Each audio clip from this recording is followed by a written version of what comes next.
Congress party के senior leader Samson Raju की सदारत में आज कांग्रेस पार्टी के सीनियर लीडर्स और कार्यकर्ताओं की मीटिंग हुई अन्ना नगर के अंबेडकर कमेटी हॉल में। इस मीटिंग में वार्ड के प्रॉब्लम्स के बारे में चर्चा हुई, जैसे पीने के पानी की किल्लत, ड्रेनेज लाइन की मरम्मत, डिलीट हुए वार्ड्स फिर से शामिल करना, पेंशन की कार्रवाई करना और राशन कार्ड की सहूलत दिलाना। इस मीटिंग के दौरान अन्ना नगर मुरली, राजेश यादव, धर्मी, नागराज, रवि कुमार, गोपी, यशवंत, भास्कर, नरसिंह, जिलानी, असगर, अजय, परमेश, पंडू, सतीश, महेंद्र, सौम्या और राजू भी साथ मौजूद थे। आइए सुनते हैं इस मीटिंग के ताल्लुक से तफसीलात सैमसन राजू की जुबानी। నమస్కారము, నా పేరు శాంసన్ రాజు। ఈరోజు ముఖ్యంగా ఈ ప్రెస్ మీట్ పెట్టడానికి కారణం కొన్ని సమస్యల వల్ల ఈరోజు కార్యకర్తల సమావేశం మేము వార్డుల అంబేద్కర్ కమిటీ హాల్లో పెట్టడం జరిగింది। దీనికి అన్నానగర్లో ఉన్న కార్యకర్తలందరూ ఈ సమావేశానికి పాల్గొన్నారు। చాలా సీనియర్లు ఉన్నారు, కొత్తగా వచ్చిన వాళ్ళు ఉన్నారు, అందరూ ఉన్నారు। కాబట్టి ఏంటంటే అన్నానగర్, అర్జున్ నగర్, వీరప్ప టెంపుల్, బాబు చంద్రబాబు నగర్, అర్జున్ నగర్ ఇవన్నీ బస్సీల సమస్యలు। మా వార్డులో 11 బస్సీలు ఉన్నాయి, 5 కాలనీలు ఉన్నాయి। కాబట్టి మేము ప్రతి బస్తీకి వారంలో ఒక రోజు పోయి ఏ బస్తీలో ఏ సమస్య ఉందని చెప్పి తెలుసుకుందామని చెప్పి మేమంతా కార్యకర్తలం అంతా ఒక దగ్గరికి వచ్చినాం। ముఖ్యంగా అన్నానగర్లో ఉన్న సమస్యలు ఏంటంటే మెయిన్ సమస్యలు ముఖ్యంగా అన్నానగర్లో వార్డ్ 2కు సంబంధించిన 18,700 ఓట్లు, 18,250 ఓట్లు ఇక్కడ తీసేయడం జరిగింది। ఇది ఎమ్మెల్యే ఎంపీకి ఓట్లు ఉంటాయి, కానీ బోర్డుకు మాత్రం ఓట్లు ఉండవు। కానీ ఈ సమావేశంలో మేము చెప్పేది ఏంటంటే ఎలక్షన్ గురించి అని అంటలేము। మొన్ననే మా స్థానిక ఎమ్మెల్యే శ్రీ గణేష్ అన్న గెలిచిండు, చాలా సంతోషంగా ఉంది మాకు।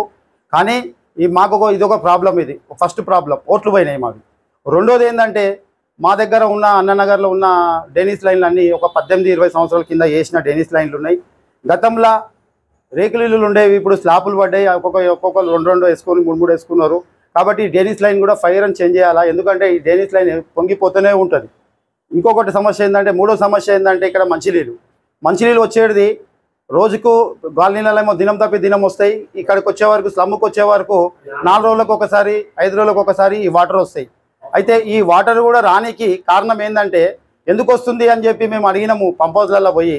అయితే వాళ్ళు ఏమంటారు అంటే మాకు వాటర్ వస్తే మేము ఇప్పుతాం, కానీ మాకు వాటర్ రాంది మేము ఏం చేస్తామంటారు।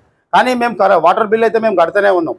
ఇంకొక సమస్య ఏంటంటే ఇక్కడ 4వ సమస్య, ఇక్కడ రేషన్ కార్డులు లేక చాలా రోజుల నుంచి చాలా బాధపడుతారు పెద్ద మనుషులు, వీళ్ళకు రేషన్ కార్డులు ఇప్పియాలా। 5వ సమస్య ఏంటంటే ఇక్కడ పింఛన్లు లేవు, పింఛన్లు కావాలా।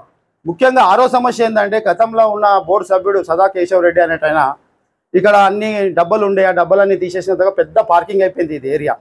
ఈ పార్కింగ్ ఎందుకు తీసిండో మాకు తెలియదు, కానీ ఈ పార్కింగ్ వల్ల ఇక్కడ ఉన్న యూత్ పిల్లలందరూ గంజాయికి అలవాటు అయిపోయి రోడ్డు మీద మొత్తం రాత్రి అయితే 12 గంటల నుంచి 1 గంట 3 గంటల దాకా తిరుగుతూనే ఉంటారు ఈ పిల్లలు। కాబట్టి మేమేమనుకుంటున్నాం అంటే మాకు ఒక అవుట్ పోలీస్ స్టేషన్ పెడితే మాకు అన్నానగర్లో చాలా మంచిగా ఉంటుంది అని చెప్పి మేము కోరుతున్నాం। ఎందుకంటే ఇది పెద్ద స్లమ్ము, మన భారతదేశంలోనే పెద్ద స్లమ్ము కాబట్టి। 8వ సమస్య ఏంటంటే మా దగ్గర ఇక్కడ ఉన్నది స్తంభాలు, ఈ కరెంటు స్తంభాలు ఏంటంటే ఇంటికి ఇట్లా టచ్ అయ్యేటట్టు అయిపోయింది। దీని గురించి కూడా కొంచెం మా శ్రీ గణేష్ అని ఆలోచించాలా। ఇట్లా సమస్యలు అన్నీ ఉన్నాయి, ఫస్ట్ మేము కార్యకర్తలు అందరం కూర్చొని 10 సమస్యలు ఉన్నాయి మా దగ్గర, ఈ సమస్యలన్నీ మేము కూర్చోవాలా। ఇక్కడ రోడ్లు కూడా బస్సులు వచ్చేటివి కూడా చాలా ప్రాబ్లం అయిపోతుంది, ఇంతకుముందు బస్సు వచ్చిపోతుండే, ఇప్పుడు బస్సు కూడా వస్తలేదు। కాబట్టి మేమంతా కూర్చొని కమిటీ అంతా కూర్చొని మేము బస్సులా ఈ అన్ననగర్, అర్జున్ నగర్, వీరప్ప టెంపుల్ ఇదంతా మొత్తం కూర్చొని, పోచమ్మ గుడలు కూడా వచ్చారు, అందరం కూర్చొని మాట్లాడుకొని ప్రతి బస్తీలా వారానికి ఒకసారి టైం తీసుకొని ఆదివారం ప్రతి బస్తీలో తిరిగి మేము ఆ బస్తీ పెద్ద మనుషులను తీసుకొని, మా కాంగ్రెస్ కార్యకర్తలం అందరం తీసుకొని ఈ సమస్యలు తీసుకొని మేము మా అన్న శ్రీ గణేష్ అన్నకు ఈ సమస్యలు అన్నీ ఆయనకు చెప్తాం। ఇంతలో అయిపోదు, ఎందుకంటే గణేష్ అన్నను కూడా మేము పిలుస్తాం, వీడికి గణేష్ అన్నని పిలుస్తాం। మా బస్తీ ఆడవాళ్ళు, మా బస్తీ నాయకులు అందరినీ పిలిచి ఒక ఓపెన్ మీటింగ్ పెట్టి ఈ సమస్యల మీద అన్నతో మాట్లాడిపిస్తాం। ఇవన్నీ మా గణేష్ అన్న తీరుస్తాడని చెప్పి నాదొక కోరిక। ముఖ్యంగా 10 సంవత్సరాల నుంచి మా గవర్నమెంట్ లేకుండే, కాంగ్రెస్ గవర్నమెంట్ లేకుండే, ఇప్పుడు గవర్నమెంట్ వచ్చింది। ఎట్లయితే మన రేవంత్ రెడ్డి గారు మా ముఖ్యమంత్రి ఈ పథకాలన్నీ 6 పథకాలు ఎట్లయితే చేస్తా అన్నాడో 100% మేము చేస్తాము। డబల్ బెడ్రూమ్ ఇల్లులు ఇప్పించే బాధ్యత మాదే, ఎక్కడైతే సమస్యలు ఉన్నాయో అక్కడికి వెళ్తాము, 100% మేము ఈ సమస్యలు తీరుస్తాం। ప్రతి వారం ఆదివారం ఒక్కొక్క బస్తీలకు పోతాము, అక్కడ ఏం సమస్యలు ఉన్నాయో చూస్తాము। ఈ సమస్యలు తీసుకొని మేము మా స్థానిక ఎమ్మెల్యే శ్రీ గణేష్ అన్నగారికి మేము తీసుకుపోయి ఈ సమస్యల మీద ఇస్తాము. ఒక రోజు మళ్ళీ టైం తీసుకుంటాం. టైం తీసుకొని మళ్ళీ మేము ఓపెన్ మీటింగ్ పెట్టి ఆ సమస్యలని అక్కడనే క్లియర్ చేయాలని చెప్పి మేము కోరుతున్నాం. ముఖ్యంగా ఏంటంటే ఇంతకుముందు గత టీఆర్ఎస్ పార్టీలో ఉన్న కొంతమంది లీడర్లు చేసిన అవినీతిని బట్టి వార్డులో ఒక పెద్ద సమస్య ఉందన్న. ఆ సమస్య ఏంటంటే బొల్లారం నుంచి వచ్చే నాల ఒకటి, ఇక్కడి నుంచి పికెట్ నుంచి వచ్చే నాల ఒకటి. ఈ 2 నాలలు వచ్చేసి మా దగ్గర స్వామినారాయణ టెంపుల్ అవంతి కాలనీ దగ్గర కలుస్తాయన్న, ఆనంద్ టాకీస్ దగ్గర. గత టీఆర్ఎస్ ప్రభుత్వం 11 కోట్ల రూపాయలు పెట్టి మేము దీని సమస్య తీసేసినామన్నారు. అది తీసింది ఏం లేదన్న, ఒట్టి డబ్బులు ఖర్చు. ఈ నాల 60 ఫీట్ల నాల ఉండే, 60 ఫీట్ల నాల పోయి అది దగ్గరికి వచ్చి 30 ఫీట్ల నాల అయిపోయింది. ఆ 30 ఫీట్ల నాల కూడా నేను మొన్ననే ప్రెస్ మీట్ పెట్టి చెప్పిన, ఈ నాలలో ఉన్న మట్టి తీయాలని చెప్పిన. తీసినా దగ్గర 100 లారీల మట్టి తీసినా కూడా ఇంకొక 200 లారీల మట్టి ఉంది.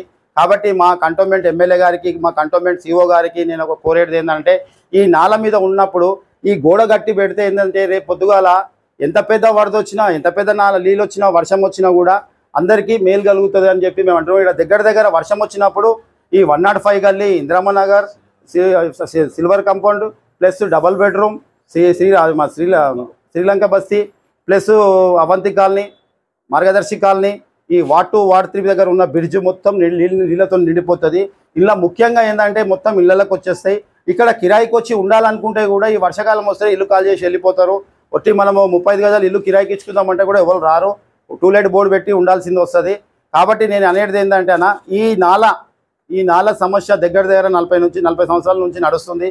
ఈ నాల మీద కూడా మీరు దయచేసి మా ఎమ్మెల్యే గారికి మేము ఇవన్నీ రాసి ఇస్తాము.